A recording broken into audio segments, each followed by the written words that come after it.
Welcome to the Crazy Chicken People podcast. If you're crazy about chickens, then you're in the right place.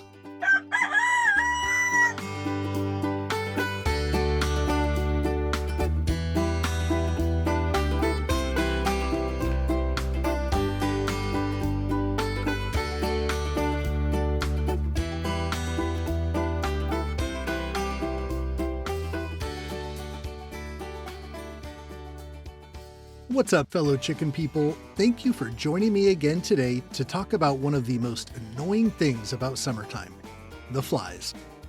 Whether you're enjoying some time barbecuing in the backyard or just relaxing in the chicken yard, nothing can ruin the outdoors quite like a bunch of nasty, constantly buzzing in your ear, landing and spitting all over you, disgusting flies. They can be bad enough even if you don't have animals, but add a regular supply of poop to the yard, and you can forget about ever being comfortable out there if you don't take some measures to combat those nasty things. You know, as annoying as they are to have around, the nuisance of having to swat them away from your face or chase them away from the burgers you just pulled off the grill aren't the only reason that you should want to keep your chicken yard free of these annoying bugs. As small and harmless as they might seem, flies can actually pose a serious health risk to your flock. And even though we don't really have to worry about getting sick ourselves, it is pretty gross to think about them picking up pathogens from rotting food, animal poop, and the other unsavory places they like to hang out, and then spreading that stuff all over the place like some kind of disgusting confetti. And did you know that flies can actually wreak havoc on your backyard garden too? They're not content with just bothering you and your chickens. They'll happily munch away or poop all over your fruits and veggies. If you give flies the right conditions to eat and breed, you'll soon find yourself with a full-blown infestation of maggot makers, and nobody wants that. But by taking proactive steps to control the fly populations in your yard, you can enjoy a cleaner, safer, and more pleasant environment for both you and your chickens. So today, we're going to talk about the specific risk that flies present to your flock and the things that we can do to keep them away. From natural remedies that can help keep your yard free of their filthy, buzzing little wings, to simple traps designed to kill them by the hundreds. There are plenty of tools at your disposal to keep your yard clear of summertime's most annoying pest. But before we get into those, I want to take just a minute to talk about what has got to be the nastiest thing I could imagine having to treat an animal for: fly strike. Before getting farm animals, I didn't know that flies could present a potentially lethal risk to my furry friends. I knew they were disgusting and annoying, and I saw how Wendell had to deal with either a bunch of flies swarming all over his face or wearing a fly mask, which he absolutely hated. But it wasn't until I had a vet take a look at Walter, my big wether I was treating that had gotten a giant chunk of his butt ripped out. It was by some kind of a canine. I'm still not sure if it was wild or domestic, but I do have my suspicions. But it was then that I learned flies will actually get into a wound like that, or any open place on an animal they can find that's dark, moist, and potentially could be eaten, and lay their nasty little eggs that'll eventually hatch into maggots and start eating your animal alive from the inside. In the case of chickens, this can happen around their vent if they develop a buildup of poop like you sometimes get with baby chicks. It can even happen if your chicken has an open wound somewhere on its body, or if they're just really dirty to the point that their skin becomes unhealthy and an easy food source for larvae. Chickens spend most of their time pretty low to the ground where all the poop and other organic matters are that attract flies in the first place. So if part of your chicken starts smelling bad, or in the opinion of a fly, smelling like food, due to a festering wound, pasty butt, or even just really bad hygiene, the flies might decide that that's a good place to hatch some babies, with the intent of them feeding on your chicken. And believe me when I say that treating fly strike is not something you'll enjoy, unless you're not grossed out by digging maggots out of an open wound. Then I guess it's no big deal. But just the thought of it is enough to make me feel sick. When I was taking care of Walter, luckily he never did get to the point of flies actually causing him any harm. He had this hole in his rear end from where he was attacked, and in the beginning, it was big enough that I had to get most of my hand in there to clean it out and apply the ointment that I was treating it with. Having to do this every day for, I think it was close to 6 weeks, I eventually got used to it. And every week that hole got smaller and smaller to the point that I was just having to wipe my finger in there a little bit to clean it out. But the thought of having to wipe maggots out of there if he did get struck, that might have been too much. Definitely not something I want to do, or want you to have to do to your chicken if it can be avoided. And keeping flies away from our chickens, at least as much as possible, is the first best step in doing just that. So, let's get into the ways we can keep those flies away from our favorite fluffy butts, starting with the obvious: keeping their space clean. I know, between this and a healthy diet, it seems to be the first recommendation for just about everything, and it might seem repetitive, but it's true. Flies love the nasty. You don't typically see them flying around a bunch of newly blooming flowers, right? Nope, they're more comfortable buzzing around piles of poop or rotten food. So keeping those things out of your chicken's coop and run is where we need to start.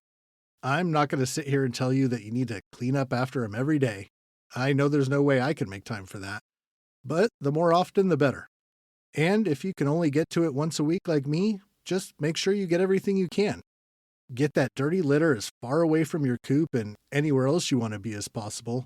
And then pick up a little bit here and there when you're in the run with them.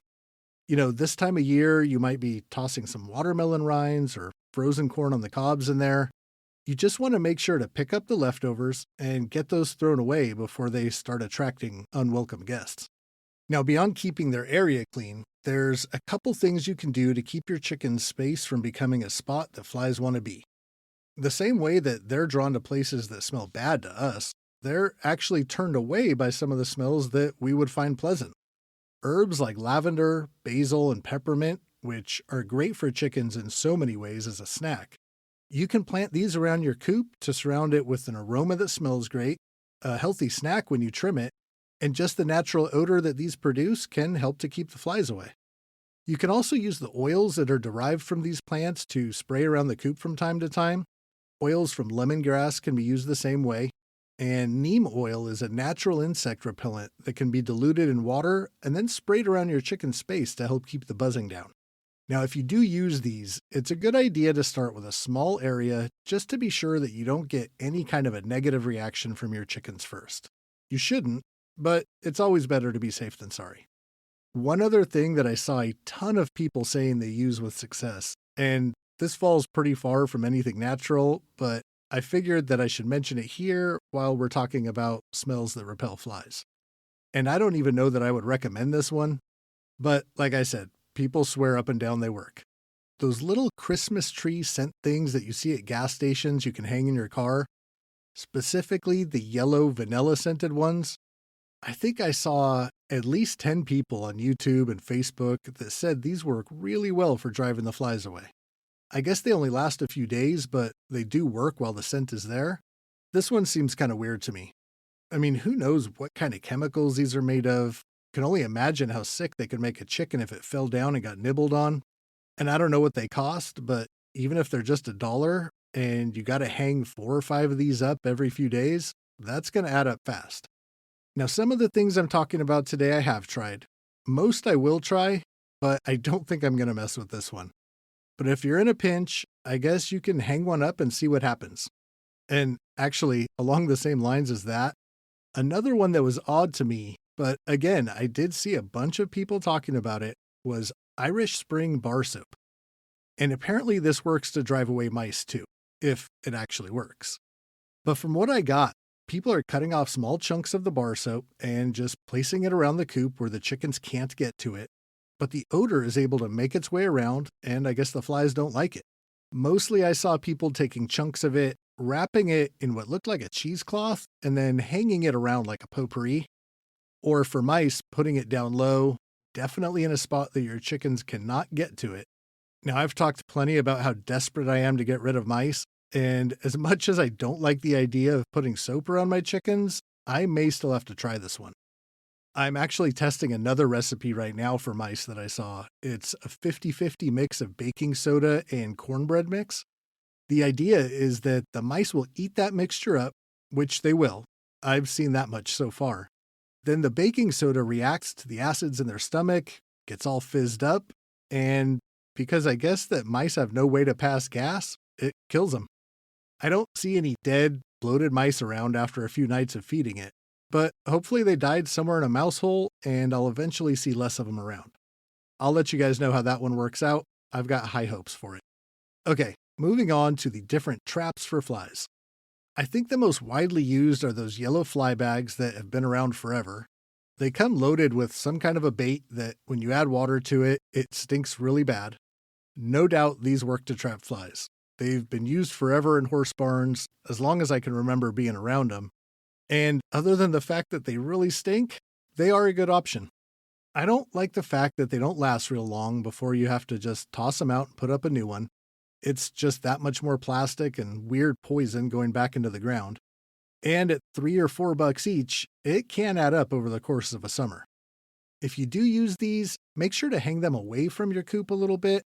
I think that the natural instinct is to put this in the place you want to keep flies away from, but these are meant to attract flies. So you might just end up with a constant swarm around them until the flies actually go inside and get trapped. There's a bunch of different brands. I'm sure they're all pretty much the same. So if you want an easy, disposable option that you can probably find about anywhere, this will do the trick. What I prefer in place of that is nothing fancy at all. And I had actually never seen one of these before I had started working on this episode. But as soon as I did, I went online, found one, and ordered it. I like it because there's no chemicals, so you can put it wherever you want without having to worry about it falling and a chicken getting into some weird bag of poison. It's reusable, so if you just need one or two, you just buy a couple of those and can probably use them year after year. And they work based on the flies being too dumb to get out, which I see as sort of a punishment for being so gross and annoying. They mostly go by the name ranch fly trap. If you search that on Amazon, you'll see a bunch of them. But it's just a little wireframe netted trap with a dish on the bottom to put some bait in. And you can use just about anything in there. Flies are gross and they don't care. You could probably put dog poop in there and it's going to work. But a little leftover food from dinner is probably a better idea. There's a small hole at the end of a funnel that the netting kind of makes. The flies find their way in through that hole, but usually can't find their way out because they're dumb. Eventually, enough of them get trapped in there, and maybe the other flies start to get the idea that that's not a good place to go. At that point, you just dump them out. I guess you could feed them to your chickens since they haven't eaten any poison, but I don't know. Something about the idea of my chicken eating a bunch of disgusting flies and then me eating their eggs. I know that's not something I should actually worry about, but just the idea of it grosses me out. These seem to be working really well so far. They catch a ton of flies, and they're really easy to reload, so I think this one's the winner. But while we're talking about these things, I do want to mention another type that's out there. I'm sure there's a bunch of different brands of these you can find, but the one I happened to be looking at was by Easy Strike. It's a little fly bait station, nothing more really than a small plastic box with some holes in it for the flies to go through. And there's a few trays inside that are filled with a poison. Flies eat the poison and probably die pretty quick. Of course, they're recommended to keep out of the reach of kids or any animals that might be around. But there's just something I don't like about the idea of putting this box of poison out there. I don't like the blue jays coming around my chicken coop. I certainly don't like the raccoons anywhere near it.